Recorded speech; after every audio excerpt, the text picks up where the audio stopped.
अरे बेटा पैदा किया है तो उसकी अच्छी खासी कीमत भी वसूलूंगी। घर में बेटे की शादी हुई थी, नई दुल्हन घर आ चुकी थी, घर में रिश्तेदारों का जमावड़ा था। यह अलग बात है कि सब लोग थके मांदे अपनी अपनी टोलियां बनाकर बातें कर रहे थे। शादी कैसी रही, नए समधी ने किस तरह से उनका स्वागत किया, शादी की व्यवस्था कैसी थी, दहेज क्या दिया, और अगर अंत में थोड़ा वक्त मिला तो बहू कैसी है। बस इन्हीं सब बातों पर चर्चाएं चल रही थी। घर की मालकिन जानकी जी सबकी बातें सुन सुनकर फूल कर कुंपा हुए जा रही थी। आखिर पूरी रिश्तेदारी में उनके बेटे जैसा विवाह किसी का ना हुआ था। दहेज का सामान देख देख कर तो लोगों की आंखें फटी की फटी जा रही थी। भला इतना दहेज एक खेतहार किसान ने दिया था? लोगों के गले से यह बात उतर नहीं रही थी। अरे भाई, इतना दहेज भला एक गांव में रहने वाला किसान दे सकता है? इसकी उम्मीद तो बिल्कुल नहीं थी। लगता है हमें भी अपने बेटों के लिए गांव की लड़कियां देखनी पड़ेंगी। हाँ, पहले तो मुझे लगा था कि जीजी ने कहा अपने बेटे को गांव में ब्याह दिया, कहाँ हमारा शहर का बाका जवान और कहाँ वो गांव की लड़की। लेकिन देखो कितना दहेज मिला है। सच में जीजी के लिए घाटे का सौदा नहीं रहा मनीष की शादी। दहेज का दहेज आ गया और ये गांव की लड़की अब घर का सारा काम भी करेगी। ये तो सही है, पर यह हुआ कैसे समझ में नहीं आया। उन लोगों की बात सुनकर जानकी जी बोली, अरे क्या बातें बनाए जा रहे हो तुम लोग? खेतहार किसान से इतना दहेज निकलवाने के लिए समधन भी जानकी जैसी चाहिए। क्या समझते थे वो लोग कि सस्ते में निपट जाएंगे? अच्छे से तेल उतारा है मैंने उन लोगों का। इतना दहेज भी समेट लिया और अब देखना उनकी बेटी से सारा घर का काम भी करवाऊंगी। अरे पर बहू तो बेटे के साथ नौकरी वाली जगह पर चली जाएगी ना? अरे ऐसे कैसे चली जाएगी? उसे तो यहीं रखूंगी। मेरे तो राज करने के दिन हैं अब। अरे बेटा पैदा किया है तो उसकी अच्छी खासी कीमत भी वसूलूंगी। सबके सामने डींगो हाँकती हुई जानकी जी जोर जोर से हंसने लगीं। उनकी ये बातें पास में ही कमरे में बैठी नई दुल्हन रजनी के कानों में भी पड़ रही थी। सुन सुनकर उसका खून खौल रहा था, लेकिन बिल्कुल चुप थी। तभी उस कमरे में मनीष किसी काम से आया तो उसकी नजर अपने पति मनीष से टकराई तो मनीष की नजरें भी नीचे झुक गईं। रह रहकर उसे 2 दिन पहले का मंजर याद आ रहा था। 2 दिन पहले घर में मेहंदी की रस्म चल रही थी। तभी उसके छोटे भाई मोहित ने आकर बताया कि उसकी होने वाली सास जानकी जी मिलने आई हैं। अचानक शादी के 1 दिन पहले जानकी जी का आना सबको परेशान कर रहा था। वो आई भी और आधे घंटे तक उसके बाबा और माँ के साथ एक कमरे में बातचीत कर चली भी गईं। लेकिन उनके जाने के बाद बाबा और माँ परेशान ही दिखे। उसने पूछा भी लेकिन दोनों ने कुछ नहीं बताया। बस इतना ही कहा, अरे बन्नू तेरी शादी है, दुल्हन का चेहरा तो खिलना चाहिए। और वैसे भी समधन जी तो बारात के स्वागत के लिए कहने आई थी। आखिर उनका भी समाज में मान सम्मान है। तू चिंता बिल्कुल भी ना कर। उसके आगे उन्होंने कुछ नहीं कहा और रजनी भी बेफिक्र हो गई। लेकिन कल रात जानकी जी भी बारात के साथ आई थी। बाबा ने बहुत अच्छे से बारात का स्वागत किया था। विवाह हो जाने के बाद किसी बात को लेकर जानकी जी अड़ गई। पता चला कि जानकी जी ने जितना कैश मांगा था उसमें कुछ रुपए कम थे। बस इसी बात को लेकर वो हंगामा कर रही थी। अरे आपसे मैंने कहा था कि मुझे कैश पूरा चाहिए, लेकिन इसमें 50,000 कम है। लेकिन समधन जी आपके कहे अनुसार हमने सारा दहेज दिया है, यहाँ तक कि बारात का स्वागत भी आपके अनुसार ही हुआ है। आपने 10 लाख रुपए मांगे थे, पर शादी का खर्चा, दहेज का खर्चा सब कुछ निकल कर इतने ही रुपए बचे थे। बाकी के 50,000 में आपको बाद में दे दूंगा, पर अभी तो आप विदाई करवाइए। बाबा लगभग गिड़गिड़ाते हुए बोले। अरे ऐसे कैसे विदाई करवा दूं? अगर पैसे कम थे तो पहले बताना चाहिए था। शायद मैं बारात ही वापस ले जाती, पर नहीं, आप तो बड़े चालाक निकले समधी जी।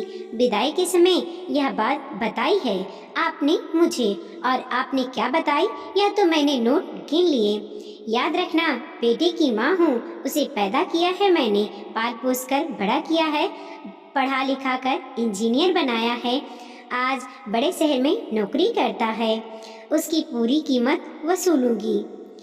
मैंने अपना बेटा कोई सस्ते में नहीं दिया है आपको। जानकी जी अभी भी अपनी धुन में ही कहे जा रही थी और उधर बाबा हाथ जोड़े गिड़गिड़ा रहे थे। समधन जी, समझिए, आप हम रिश्तेदार हैं, यूं सबके सामने मेरा तमाशा मत कीजिए। 50,000 रुपए ही तो कम है, मैं आपको बाद में दे दूंगा। ये सारा बंदोबस्त मैंने किस तरह से किया है, कम से कम उसका सम्मान तो कीजिए। इस शादी को करने में मेरी जमीन तक, कहते कहते बाबा की नजर रजनी की तरफ चली गई और वो चुप हो गए। पर रजनी को समझ में आ गया कि बाबा ने उसकी शादी के लिए अपनी जमीन बेच दी। उसकी आंखों में आंसू आ गए तो बाबा ने उसे इशारे से चुप रहने को कहा। जानकी जी को अड़ा हुआ देखकर उसकी बुआ, चाचा और बहनों ने आपस में पैसे मिलाए और 50,000 रुपए पूरे किए। तब जाकर रजनी की विदाई हुई। पर उसी पल से रजनी के मन में जानकी जी के लिए नफरत भर गई। तभी अचानक बाहर से जानकी जी की अंदर आवाज आई, अरे ओ महारानी, आराम हो गया हो तो? रसोई की रस्म भी आज ही करेंगे, जल्दी से तैयार होकर बाहर आ जा। थोड़ी देर बाद रजनी तैयार होकर आई तो सभी की आंखें उसी की तरफ थीं, ना सिर पर पल्लू और ना ही दुल्हन की तरह सिंगार। उसने सिंपल सा सूट पहन रखा था, बाल खुले हुए, माथे पर छोटी सी बिंदी, मांग में सिंदूर और हल्की ज्वेलरी। उसे देखते ही जानकी जी चिल्लाते हुए बोली, अरे ओ महारानी, ये तेरे बाप का घर नहीं है? अपने आप को इस घर की मालकिन समझने लगी है क्या? ये कैसे तैयार होकर आई है? जरा दुल्हन की तरह ढंग से तैयार होकर आते ही रंग दिखाने लगी है। भूल मत, मैं तेरी सास हूँ, तेरे पति की माँ। उनकी बात सुनकर रजनी उनके पास आई और उनके सामने सोफे पर बैठते हुए मनीष से बोली, सुनिए जी, मेरा इस घर में दम घुट रहा है, आप फटाफट यहाँ से चलने की तैयारी कीजिए, हम अपने घर को जाएंगे। वैसे भी मुझे इस औरत के साथ रहने में कोई इंटरेस्ट नहीं है।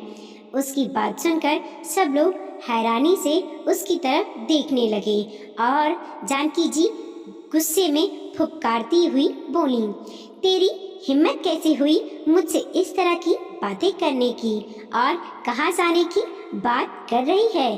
जब मेरी इच्छा होगी तभी भेजूंगी, पर उससे पहले तो तुझे तमीज सिखानी है।